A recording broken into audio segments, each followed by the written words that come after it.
Hi, it's Sydney here with another short story. Happy Love Day. I woke up this morning and it was just a beautiful, perfect Florida morning. I took the dog out and it was sunny, white puffy clouds in the sky, and just the perfect blend of the right amount of warmth yet a little bit of a chill in the air. Just great for a morning walk. And I had little twinges of just the amazing feeling that I used to have in a morning like this. But this morning, those twinges were really all that I got to experience of it, as I'm still in an experience of grief.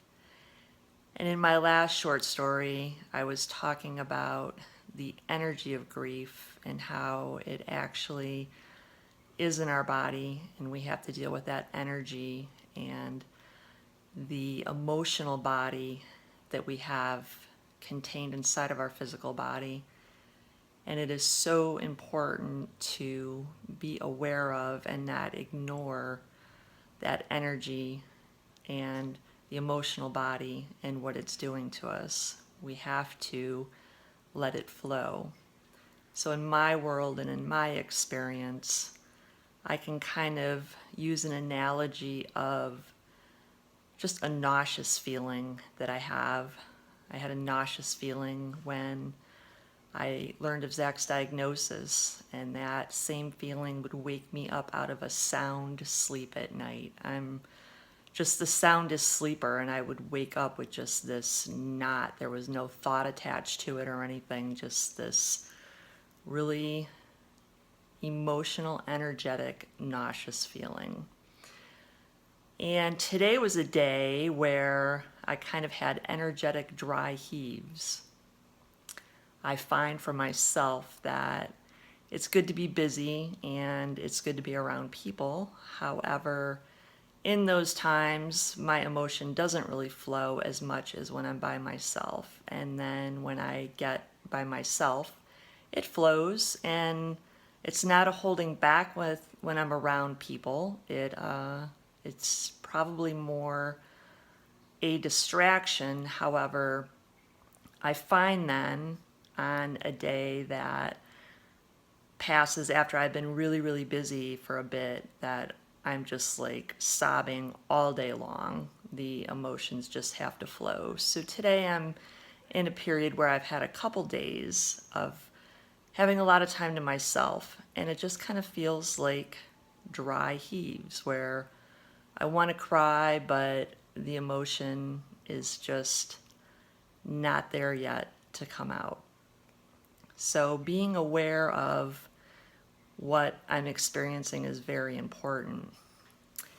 Resistance is pain, and if you kind of think of yourself standing rigid, stiff as a board, and someone comes up and pushes on you, you're going to tip over.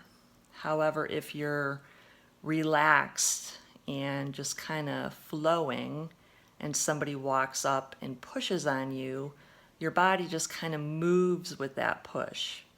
So you're not resisting it, you're just kind of moving with it, and it's way more comfortable. I think they say in a car accident that when people are asleep in an accident, like a passenger or even the driver, that a lot of times their injuries are less severe because they're in a relaxed state. But if you're bracing for the impact, so much more damage is done. And for me, I feel that way with grief. So what I do continuously is just when I have a feeling come up, the nauseous feeling or the sadness or whatever it is that's overtaking me, I kind of look at it and I just breathe and I be with it. I don't try to stuff it down. I don't try to hide it. I don't try to resist it. I just breathe through it. And it really helps. So for me, how long all of these experiences are going to go on in this way, I'm not sure, but I'll just continue to keep flowing with it. And I'm choosing to do that. I made a choice when Zach got sick. Many of you know me, and have followed my teachings, my experiences, and I chose when Zach got sick to step into a way of being that I don't really practice that much. And that would be a short story for another time.